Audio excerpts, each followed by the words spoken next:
Information shared on the following program is for general information purposes only. It does not constitute legal, tax, investment, or other advice, nor is it intended to recommend any particular investments, products, or financial instruments. Always seek advice from your financial advisor, attorney, or accountant with regard to investment, legal, or tax questions. Think Icarus had a little hubris? Well, stay tuned to the Worry-Free Retirement, and we'll find out what your 401k has to do with all of this.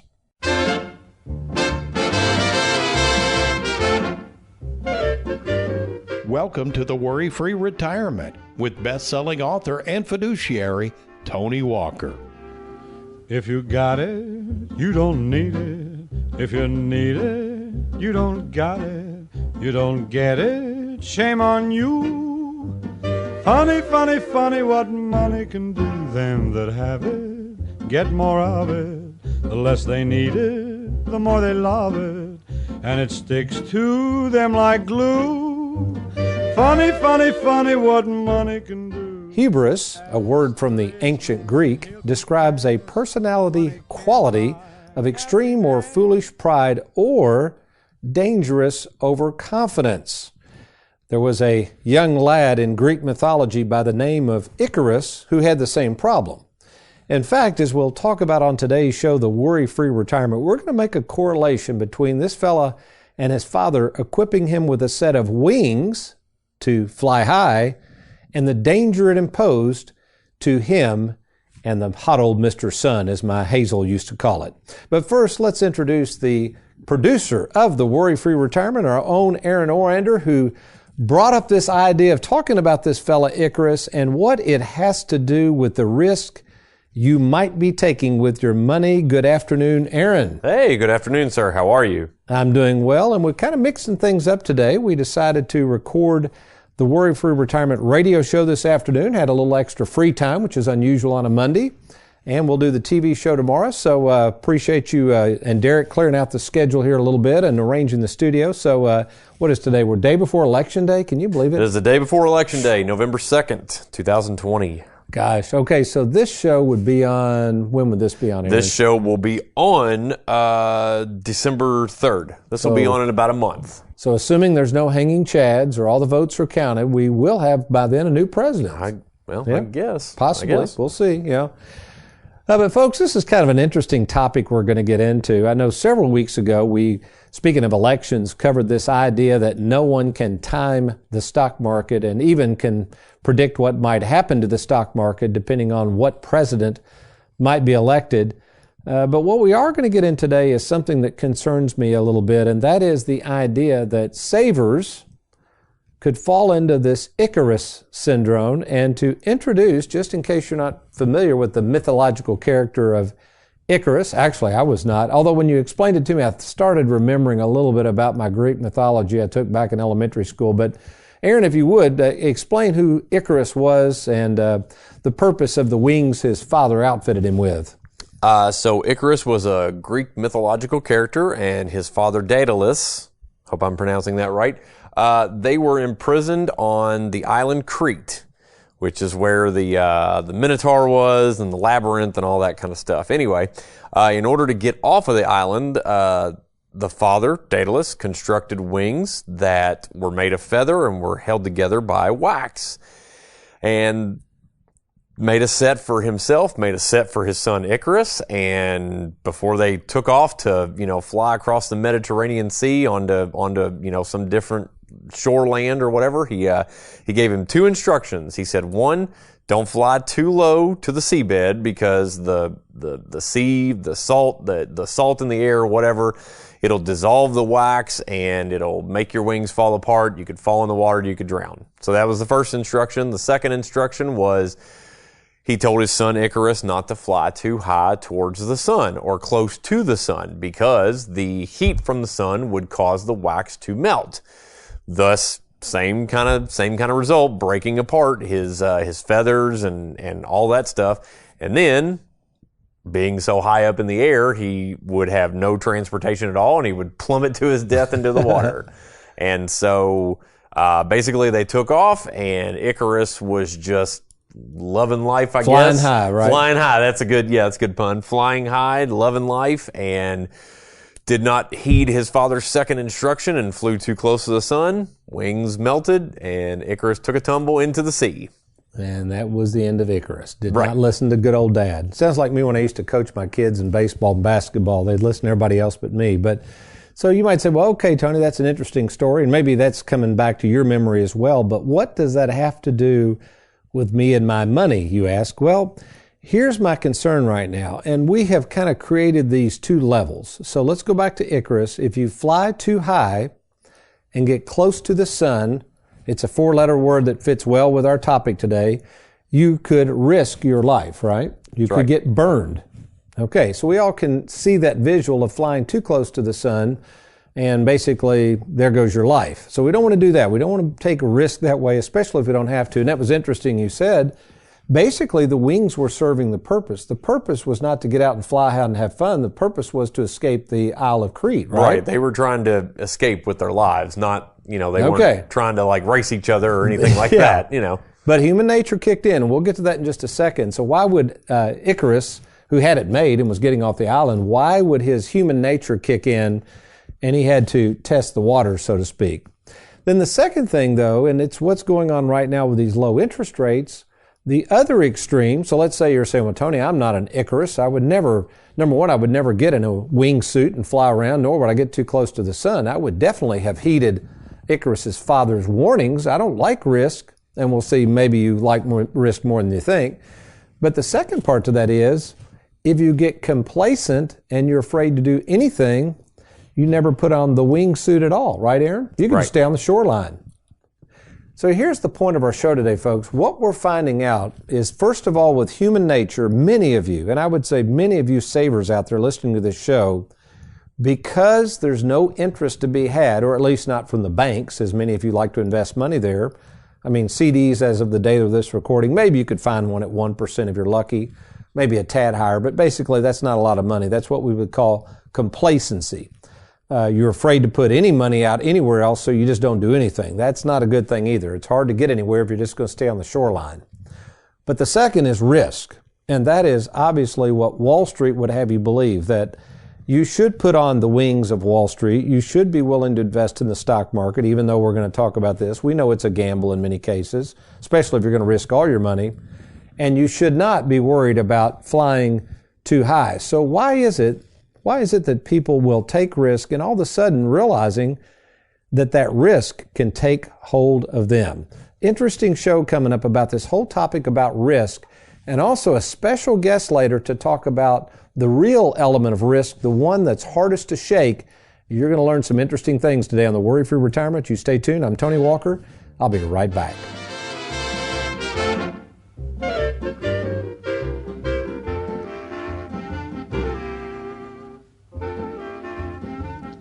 Warning, a licensed insurance agent with no prior knowledge of annuities can legally toss your 401k into an annuity.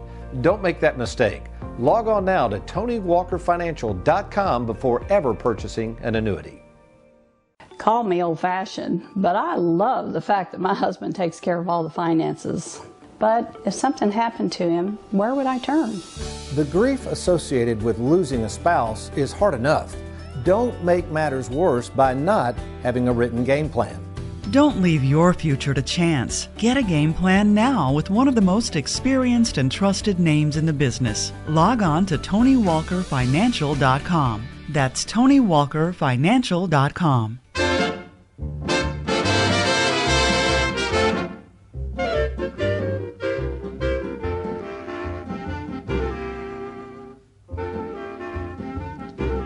Welcome back to the Worry-Free Retirement, and we are talking about something called the Icarus Syndrome.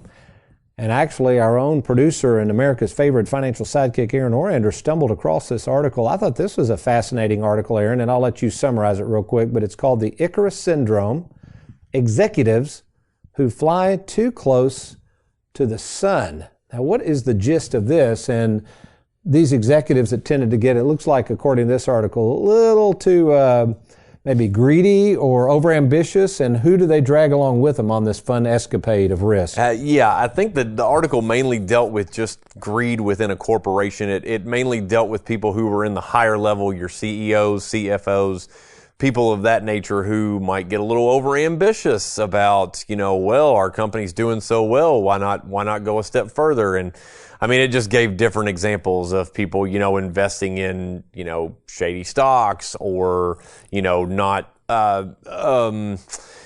paying people properly in order to keep more money in revenue and stuff like that. And then ultimately a lot of examples that it used in the article talked about a lot of companies flat out shut down, closed down, what have you, just because of these escapades. Yeah, just because of these escapades that they went on.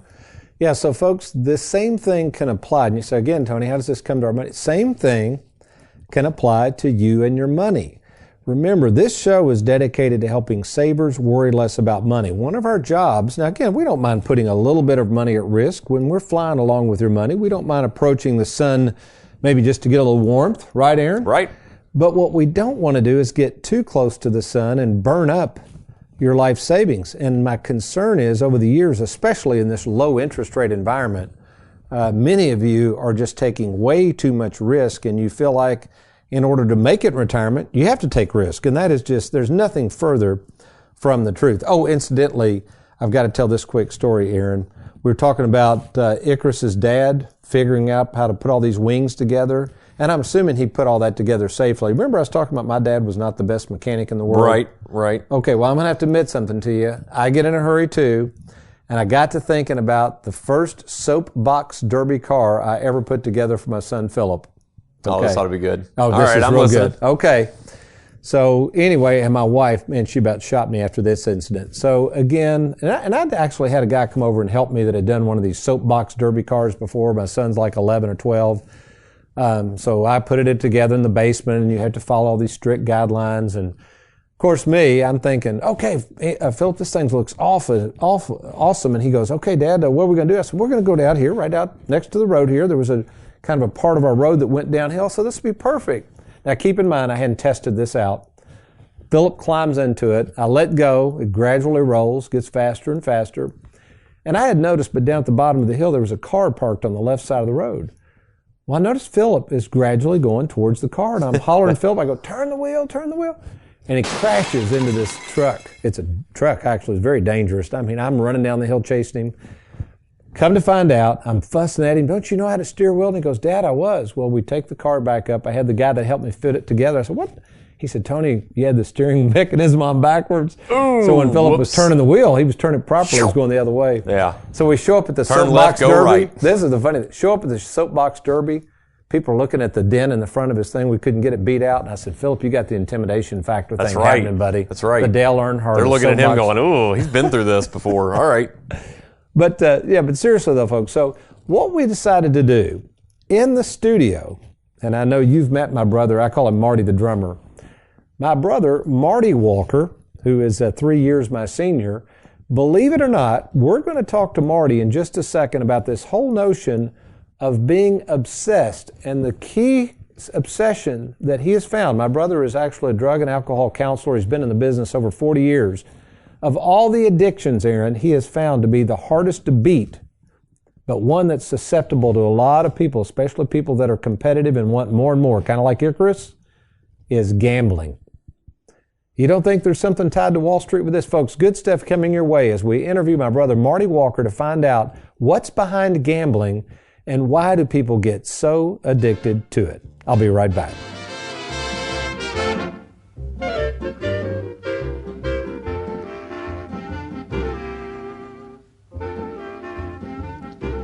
It is estimated that each day over 10,000 people will turn 65, which means a lot of advisors selling a lot of annuities. Don't make the mistake of buying the wrong annuity. Learn more about annuities at TonyWalkerFinancial.com.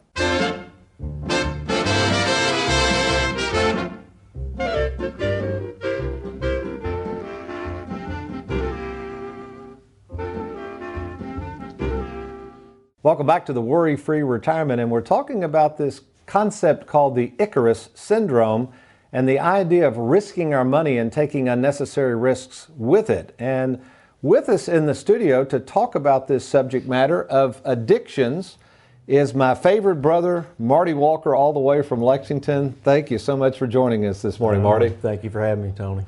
And we go back a long way, obviously, and I'm actually kind of anxious to hear from you a little bit about your counseling practice. You've been a therapist for how long now? For 37 years. Golly. It's been a while. Well, after 37 years, I get to learn exactly what you do. All right, let's get to the meat of it here, Marty. First of all, tell us, as a licensed therapist, and I know there's a lot of addictions you have to deal with, but let's talk specifically about gambling. I know it's probably not the hardest to treat, but it's got to be one of the top diseases to try to treat. What is the issue with gambling? Where does it start, and why is it so difficult to spot and treat? Well, I think the difficulty with gambling as far as trying to treat the addiction is there's not an actual chemical going into the body. It is what we call a process addiction versus a chemical addiction. But what happens is that the same thing happens in terms of the compulsion, of the problems it causes, and the difficulty of trying to identify it is, you know, when you see somebody intoxicated or somebody on drugs, a lot of times you can tell. You can't always tell when someone has a gambling problem that causes, you know, difficulty for themselves and their families. And then I think you made an interesting comment before we went on talking about gambling and the addiction of it. There's also that element of a lot of those people are pretty competitive people. So there is that ability to compete. Oh, yeah. That's kind of thrown in the mix. I guess that's kind of tough. How do you deal with that when you're treating people or thinking through that particular addiction? Well, the competitive part of it, of a lot of the gamblers, you have to kind of break through the mental challenging of saying, wait a minute, what's the risk, what's the odds here of you winning? If you're a competitive person, the odds are actually quite slim that you're going to beat the house or beat the track or whatever the gambling might be. But there's this thing of I beat it, but you're only going to beat it every once in a while, if that. So there's a reason those casinos are so huge and making all that money, right? There they is usually a reason. win. They're not there for charity. They're not there to give it away, you know. So yeah. So what are some usual treatment things? I know you sent some bullet points for us to kind of go through, identifiers, if you will. I think there's 5 of them, but kind of go through those 5, if you will, please. Okay, well, there's actually, according to the American Psychiatric Association, there's like 12 criteria. But the main ones I center on with all addictions are basically 3 C's: compulsion, control, and consequences. The person who's addicted to any substance or gambling too has a compulsion to continue using. They just can't stop using that. C, with the consequences, they do it despite the consequences they have in their life, losing their family, losing their job. You know, they'll continue to use despite adverse consequences. And then finally is the loss of control. Loss of control is, you know, they're lost control in their lives, and they don't have any control over the addiction or the disorder. The other criteria is chasing losses. That's probably another C we could add in there. For gambler, for compulsive gambler, they're continually trying to chase the loss. Oh, that, like, I can get that back. Yeah, I can get that back. I can win it back, and that's gets you into gambler's fallacy and some of the mental issues that go on with addiction. But that's, you know, those are the primary things you want to look at. Craving, there's another C if you want to put 5 of them here. Continuing to craving to gamble or to use, just like using a substance for an addict, they continue to want it and crave it and have an impulse to continue using it. So somebody watching this show, and I know we even have probably some clients, I mean, betting on the ponies occasionally or whatever, it's okay, I guess, to occasionally do that, but when do you know, wait a minute, I may have a problem here? Well, you know, and I myself, I think if anybody knows me, they know I like to go bet a race at the Red Mile in Lexington or Keenan. I'm kind of far into harness racing. But I think what the key is, you take a limit of what you're going to spend. I'm going to spend $20 a day, and if I lose it, that's my entertainment for the day. Good you know, but if you're continuing going past that, and you're chasing it in the ATM or getting money off of it, and you continue to keep using, and then you can't afford that. It's one thing if you have a lot of money, you can afford it. If you can't afford it, a lot of course, gamblers can't. That's when you know you've probably got an issue here. Your family financial statements start going downhill and that kind of thing. So, well, Marty, it's been a pleasure. I'm sorry we're running out of time. I've loved talking about this. I don't know, in 37 years why we haven't talked more about it. Interesting stuff, and I'm glad you got both the music career and the counseling career going. You've done a great job, and real proud of you. So thanks for being with us today. Thank you, Tony. Thank you for having me. Have a good day, folks. We'll be right back.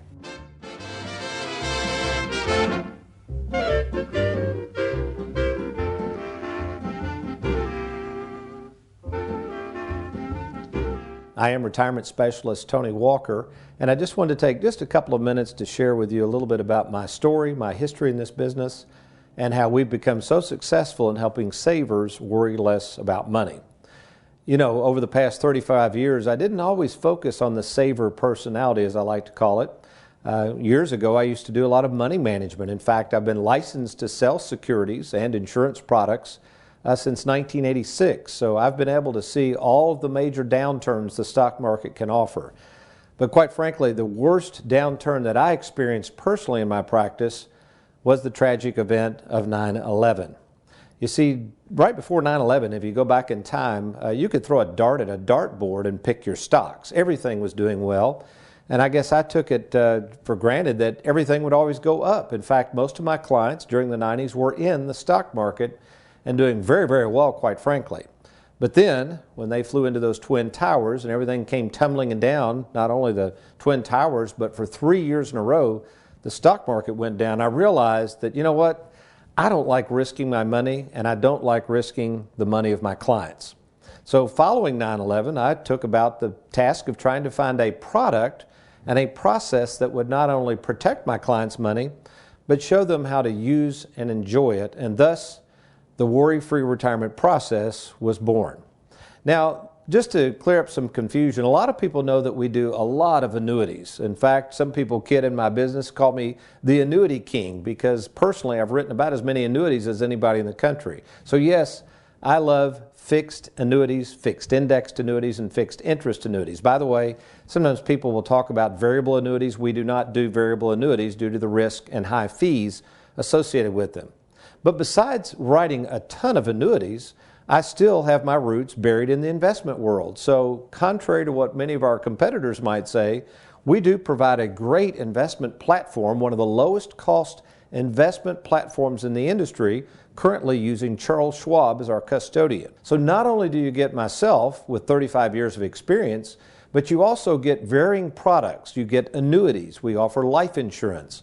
We have investment products through our Charles Schwab platform. And most importantly, you get a team of service experts that's going to be with you in retirement long after the sale. You see, folks, retirement is not just a one-shot deal. You don't leave your employer and roll your 401k over to somebody and say, I've got a retirement plan. Retirement planning is much, much more. In fact, there's a huge difference between a retirement planning specialist such as us and maybe what you would call a wealth manager or money manager or even a financial advisor. So not only are we fiduciaries, but all we do is retirement planning. So that sounds like you. If you feel like nobody's really in your corner, if you don't have a written game plan that you can follow and monitor, if you feel like maybe you got too much money at risk, or that your advisor is not really paying close attention to the details of taxes and fees and Social Security, all that goes into understanding retirement planning, why don't you give us an opportunity? There's no cost or obligation to meet with me in person. If you're retired or nearing retirement, we can help. So why don't you just click on the Let's Get Started button, and when you click on that button, here's what's going to happen.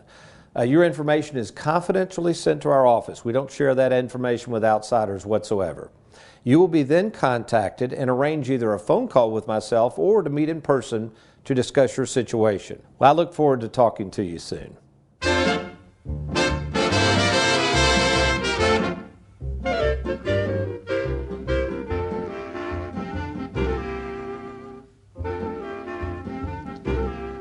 Welcome back to the Worry-Free Retirement. And before we get into the correlation between gambling and throwing too much of your money at the Wall Street roulette wheel, let me first of all say, folks, that again, I'm a registered investment advisor. I've been licensed to sell Wall Street type products, securities, stocks, bonds, mutual funds, ETFs since the mid-'80s. So I do not have a problem with Wall Street. What I have a problem with is savers doing an Icarus and getting way too close to the financial sun and burning off their wings. Folks, if you are retired or retiring soon, the key to a worry-free retirement is striking a balance between risk and complacency. You can't do both. You can't take too much risk. Again, it's too dangerous and there's really no need to, quite frankly. And you can't get complacent and leave all your money sitting over at the bank. Now, for instance, as we record this show, keep in mind these rates could change at any time. Aaron, I'm with America's favorite financial sidekick here. Aaron, we've got a guy coming in this week. Nice fella. He's in retirement. He said, Tony, I've always had money in the bank. I'm not earning any interest. Do you all have something short term? What he means by that, he doesn't want to lock up his money very long. And I said, so what's short term? He said, about 3 years. I said, yeah, we've got short term instruments. What are you looking for? And he said, I want something protected, guaranteed, and with some decent interest. Now again, folks, currently, this is as we record this show on November 2nd, 2020. These rates may not be available when you hear this, but basically, we have one company that's paying right at 2.4% guaranteed. Not bad for 3 years, is it? Nope. It's compared to 0.5. Right. So he's going to come over and put some money there. So that's at least he's acting and he's doing something without taking risk. Okay, so everybody understand that.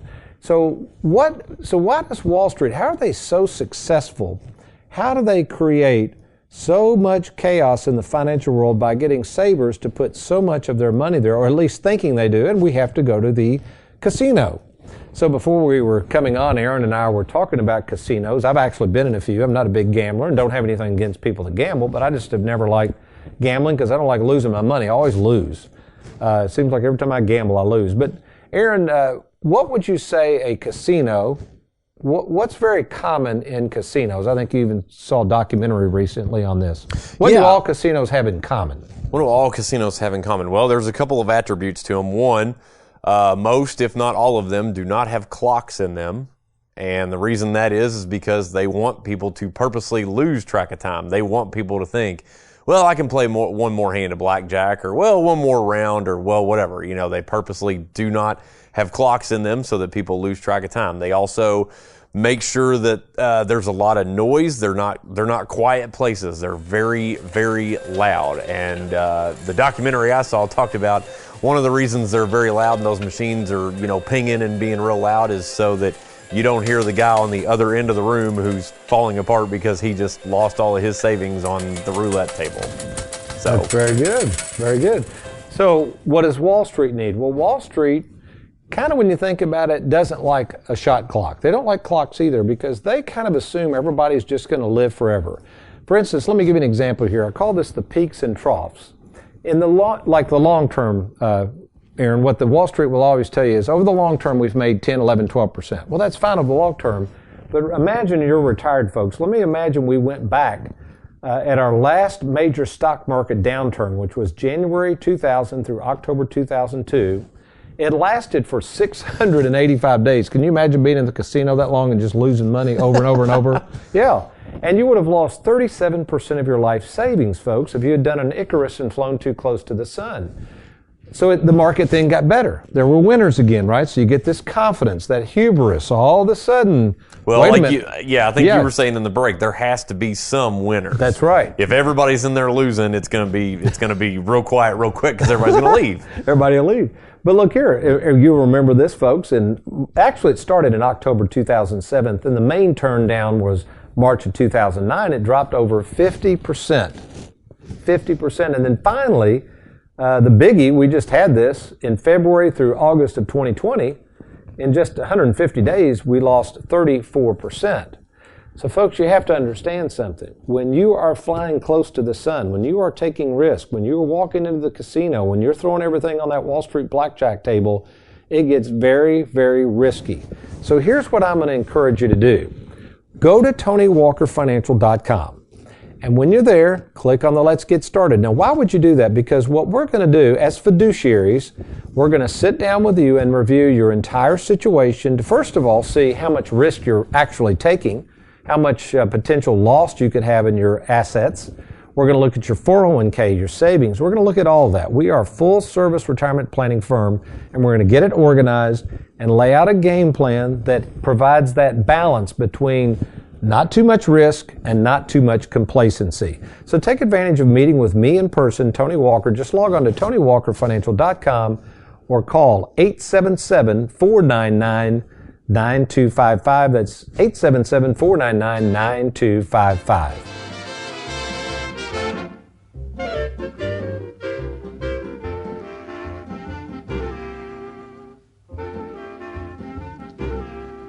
If you got it, you don't need it. If you need it, you don't got it. You don't get it, shame on you. Funny, funny, funny what money can do.